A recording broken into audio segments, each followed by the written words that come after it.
The line. The line is such a fun jumping off point, guys. Like, take DraftKings, for example. When there's a rumored fight, they will put out a rumored line. I mean, they've already done this for Nickel versus Chimaev. That's not booked and doesn't even look like it's going to be announced. But they'll put out these lines. Now, what I love about it, you guys then move it. I'm not positive that everybody understands how that works. So you'll have the betting company, DraftKings, they'll put out a line. Now, I'm specifically talking about Islam versus Oliveira. That was a 3-1 for Islam. 3-1 for Islam, to the point that it pissed Oliveira off. Angry Charles that you guys have been seeing, it's not because of Abu Dhabi. It's not because he thinks the fix is in with the judges. It's not even because they took his belt away. It's because they're telling him that somebody who's not even the number one contender, who's never fought for a championship before, is 3 times more likely to beat him than he is to get success. But then you guys weigh in.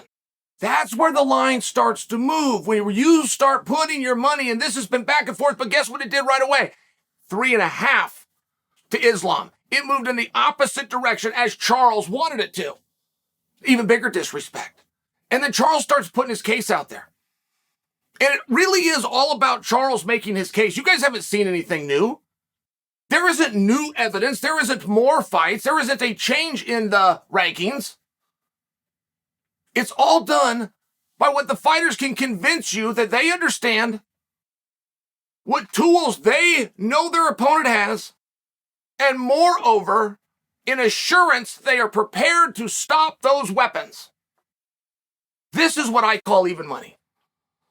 It's negative 150 to plus 130. That's even money. And please don't correct me, you professional handicappers. That's even money. But you guys did that. You moved it. You said, no. There's opportunity. This is a good buy. I see value in Oliveira. I'm willing to take the risk. Now, just for fun, okay? Just for fun. We're all gonna put our bet in. For fun. I want to ask you this. Who you think's gonna win? Okay. I'm gonna ask you that exact same question. Who do you think's gonna win? I know one piece of evidence. I've got a crystal ball. I saw into the future. And I can tell you that this fight goes to a decision. Who do you think wins? And did me assuring you that it would go to a decision change your original prediction? Okay, let me ask you this question. The fight ends by submission. I can guarantee you this fight ends by submission. I can't give you any more clues. Bet wherever you'd like.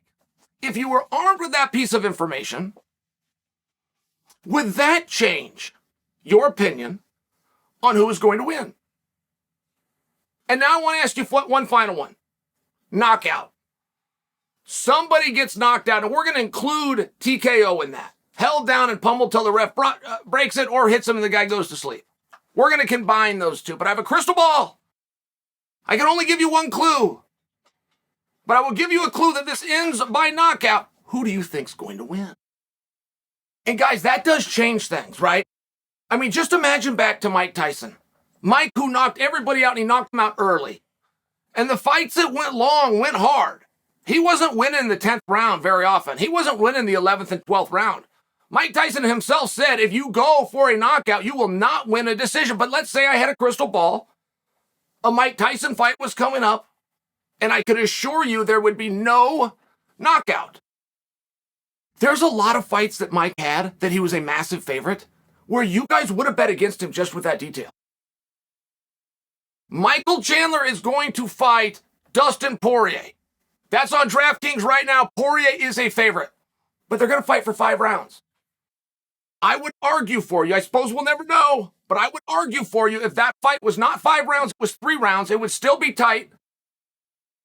But I believe DraftKings would have Chandler favored. So any detail, right, any detail that we have, particularly if we knew it was going to be true, could greatly change our minds. Give you an example. DraftKings right now, okay, they're going to give you 10-1 if this thing goes to a decision, as opposed to 3-1 if it ends with a submission. Which means, for simple math, it's 3 times less likely to go to a decision that it is to be finished. I think that's a good value. Because if you're telling me there's going to be a finish, if you're guaranteeing me, and these are guys with money who are willing to let you come in on it, and they're saying, I'm pretty sure this thing gets finished. What? One of these guys is going to finish the other one? I mean, that's very interesting. In my mind, Islam, if he got to Charles's back, could probably do something. I mean, he probably could have some good, solid luck there, strangling him if he wore him down just right. Or Islam on top, pounding away for a TKO. That's how I see the finishes coming. If Charles is going to be the one getting the finish, I don't believe it's going to be a submission. I don't believe this jiu-jitsu, no matter how much you love it, and I do, and I have a black belt, I don't believe it's going to be a factor in this match. Submitting guys is very rare. Submitting guys once they're sweaty and tired, even more rare. Submissions over good guys, next to never happens. Submissions against really good guys who are sweaty and tired in championship matches, I can name a couple.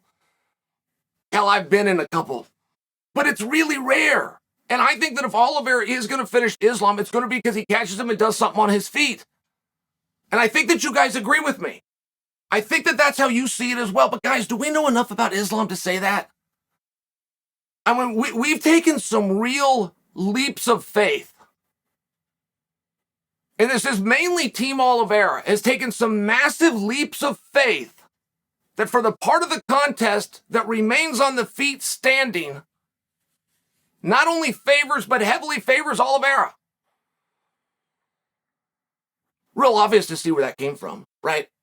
That comes from Oliveira being on his feet and knocking people out. What about that hook? That hook that he put on Chandler? What about those shots that he put on Gaethje? What about those shots he returned with Poirier? Like, I do see that and I do understand he's really, really good on his feet. But having a guy that's really, really good on his feet being better than another guy, right? I mean, it's like a piece of pizza. This is a great piece of pizza. Well, obviously, I'm comparing it to a different piece of pizza. I'm not comparing it to the steak that I had for lunch. So if you're going to say Oliveira is great on his feet, it's great compared to Islam, who you don't know anything about. I mean, I will just bring that to our attention. Because my mind does that too. The fact that I've seen Oliveira do so well on his feet, the fact that I have not seen Islam do well on his feet. But if I was to finish that thought, I must admit for you, I just haven't seen Islam on his feet. And DraftKings right now is thinking, their psychology is very clearly to the opposite. Oliveira has knocked people out. Islam has not. Oliveira must be superior on his feet. You might want to take a look at that. I think there's value in that. Javier Mendez, coach to the stars at AKA, has come and told us, the public, many things, but he's never been wrong. I've never seen Javier be wrong. Javier's known when his students are going into really hard fights. But Javier also knows positions and situation if his students can get to that they are going to have success. I've just not seen him be wrong. So when he comes out and he's vouching and he's telling us how great Islam is, I mean, don't forget what your source. It's not just that it's his coach and there's a bias. Nah, don't do that. For plenty of people, that's true. This is Javier. He's got 20 years of interviews out there. He's got 20 years of coming and talking to everybody. The AKA isn't called the American Grappling Academy. It's called the American Kickboxing Academy. He owns it. He founded it. The kickboxing part, real important to coach. I feel that gets missed sometimes. Javier became like the hotbed for the world's best grapplers. Khabib, Daniel Cormier, Luke Rockhold. Like, these guys come to mind. Josh Thompson, John Fitch over the years. But he wants to train you. He wants to show you how to stand up. So when he comes out and he gives a pass to his student Islam, I think that we need to listen. And that's not the same. DraftKings doesn't need to take that the same as actually seeing Oliveira. But if we're going to take that leap of faith, or if we want to see somewhere where there's value, we have to have evidence for what we're doing. And I just want to know what you guys think. Who do you think is going to win the fight? Okay, great. Same question. But now I tell you it's going to be a finish. I tell you it's not going to go the distance. As a matter of fact, I tell you it's not going to go the distance. As a matter of fact, it ends in the third round, which is also a prop bet you can make over at DraftKings. Did I just change your mind? Did I just change your opinion? Interesting question.